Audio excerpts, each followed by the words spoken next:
También. Está ahí el video. Bueno, seguimos platicando de este momento, me atrevo a decir histórico, por la aprobación de las reformas tan largamente comentadas, presumidas en los últimos años. Prometidas. Y a través de los sexenios. Soñadas. Las reformas estructurales, ¿no? De máximo poder. Creo que también se acabaron los pretextos, porque una buena parte de las justificaciones para el bajo crecimiento que México ha tenido en los últimos 20 años, vamos a decir 15 años, porque todavía Cedillo cerró con una buena tasa de crecimiento, pero en los últimos 15 años, que hemos crecido en promedio 2% anual, ha sido precisamente que no hay reformas, que faltan los cambios estructurales. Yo sí quiero, pero ya no están, me dejan, caray. Ya están. No me dan las leyes. Que creo que es otro tema a discutir. Estados Unidos está creciendo menos de lo esperado, van a cerrar por abajo del 2%. El Fondo Monetario Internacional dice que México va a crecer no lo que dice Hacienda, sino un poquito menos, que ya era menos de lo que dijo Hacienda al principio del año. Y al final del día tendrás las reformas aprobadas. Es decir, esta cantaleta sexenal de, pues es que el Congreso no me aprueba las reformas, ¿cómo vamos a crecer? Ya no la va a tener Enrique Peña.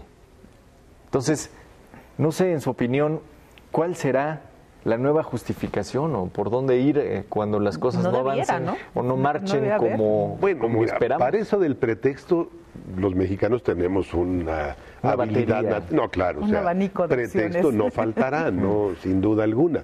Pero en la práctica coincido contigo. ¿Y ahora qué van a decir? O sea, ya está en los términos. Ya no hay que se justificación, dijo. Ya no hay justificación. Ya están aprobadas.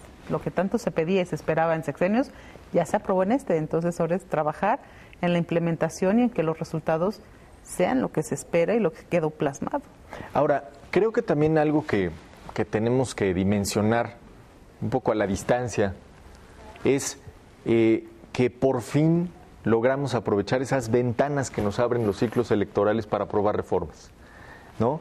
Sí. En sexenios anteriores, el 2003 frenaba las reformas de 2001 a 2004, la de 2006 frenaba las que estaban en medio y así sucesivamente. Aquí creo que se aprovechó bien el tiempo en el sentido de ir muy rápido por todas las reformas, que fue lo que también se criticó, de meter todo a la licuadora parlamentaria. Pero creo que al final y a lo mejor frutos, en el afán de sacarlas se desvirtuaron de alguna manera algunas de ellas o ya no tuvieron el efecto correspondiente. Hay toda una crítica por esa parte, ¿no? La reforma educativa, ¿no? Por ejemplo, o la de las telecomunicaciones con los regalitos a Televisa en el último momento, que bueno, pues son evidentes que quedaron de último momento. Ya no me voy a pelear tanto con el monopolio si son recuates, ¿no? No son tan malas gentes. A lo mejor todo ese proceso los convenció de ello, ¿no? Sí, claro. Que no son tan malos. Que creo que debe ser, Carmen, una gran enseñanza para la aplicación de la que a mi juicio es la más importante de las reformas aprobadas, que es la reforma energética. Y es que en la implementación, en los detalles está el diablo. Es decir, tú no puedes esperar que porque la Constitución dice que la empresa es productiva, la empresa del Estado es productiva, lo sea. A ver, pero espérame, primer problema, ¿cuál es el esquema de estas empresas productivas del Estado? ¿Cuál es el marco?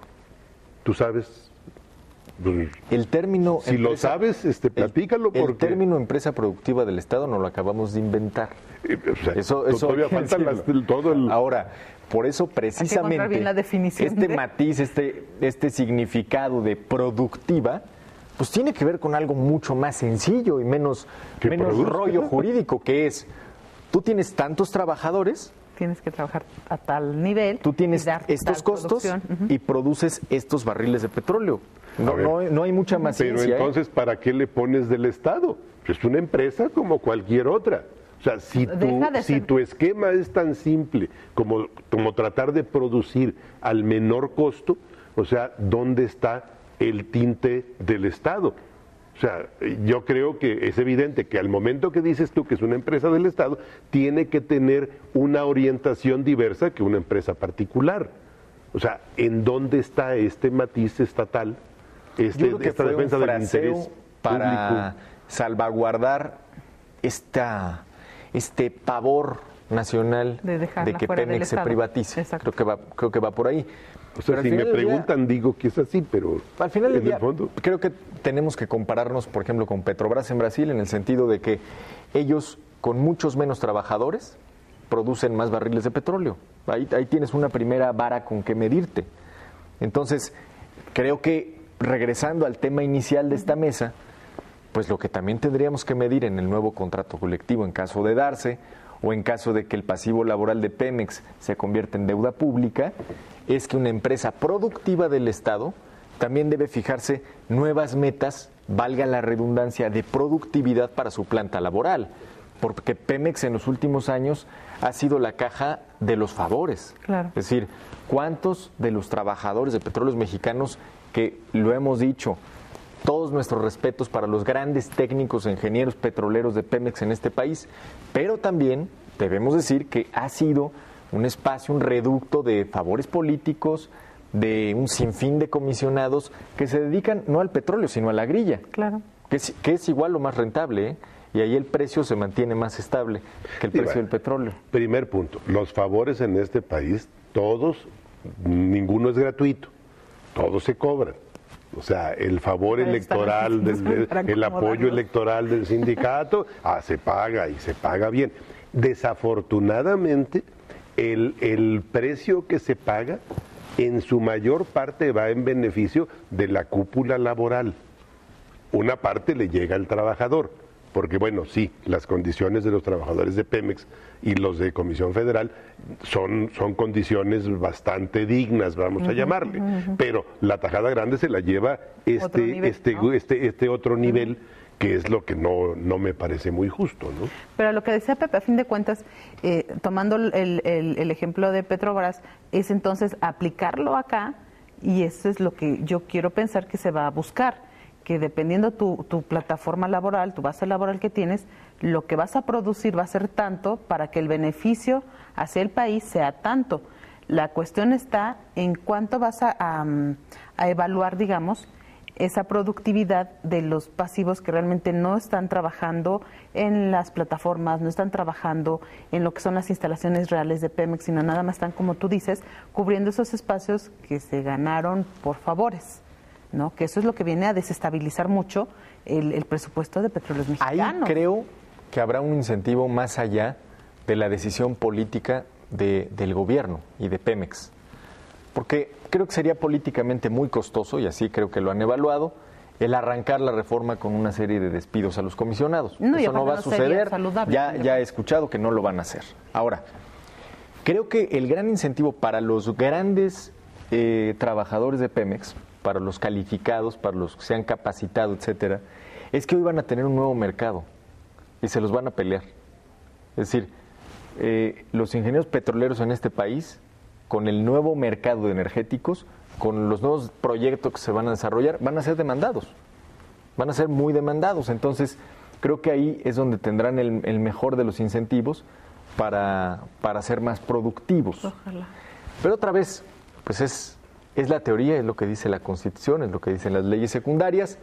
En la implementación de los contratos estará la realidad. Pues, y sobre todo, llegar a lo que se debe de llegar. O sea, la idea es que la riqueza petrolera beneficie en primera instancia a los mexicanos, claro, básicamente. Si para ello se requiere compartir con empresas y demás, perfectamente válido, pero compartir, que no se vaya a convertir en un beneficio solamente de un lado, definitivamente. Segundo, que quienes van a recibir concesiones y demás no se comporten como en muchas partes del mundo y en este país se comportaban antes de la expropiación, donde bueno, ya decidían pues no darle, claro, por ejemplo, validez a las resoluciones judiciales y demás. Claro. Ese es lo que el mexicano común y silvestre le preocupa. O sea, no, porque vamos a regalar algo que es nuestro. Y esa es la gran tarea que el Estado tiene. O sea, cómo vamos a hacer que esta reforma no solamente le beneficie a las grandotototas, sino que también le beneficie, porque también muchos de nuestros empresarios están bastante preocupados. Nomás están como el chinito, nomás milando. Claro. O sea, todo va a ser para las grandes empresas. Mira dónde cae la pelotita, ¿no? Pues, que ya se empezó a aventar que ahorita. Creo que es una gran lección de la historia que no podemos omitir. Es decir, cuando te refieres al tiempo de la expropiación, y yo me iría unos años más atrás, cuando en 1917 se redacta el texto constitucional sobre la explotación de la riqueza petrolera. La verdad es que tiempo después pasó muy poco.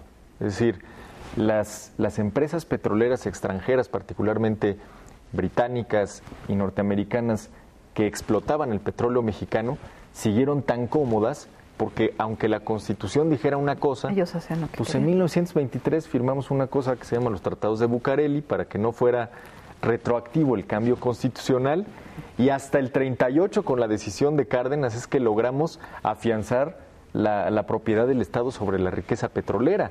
Entonces creo que es un ejemplo de cómo tú puedes modificar la Constitución y poner tus mejores deseos en letras de oro en el Palacio Legislativo, y la realidad puede ser muy distinta. Bueno, lo que comentaban algunos críticos argentinos, dicen, Argentina se volvió una dictadura sin haberle cambiado una letra a la Constitución. No hizo falta modificarla y se volvió de una república a una dictadura sin mayor problema. Entonces a veces sobredimensionamos el valor de la ley abstracta. Si no buscamos que se aplique en la realidad, se queda simplemente en un papel. En letra muerta. Pero bueno, vamos a hacer una pausa. Recuerda, estamos en su mesa de diálogo y análisis de Visto Bueno Televisión. Nuestro correo electrónico, si tiene algún comentario que hacernos, vistobueno.televisión@gmail.com. Regresamos.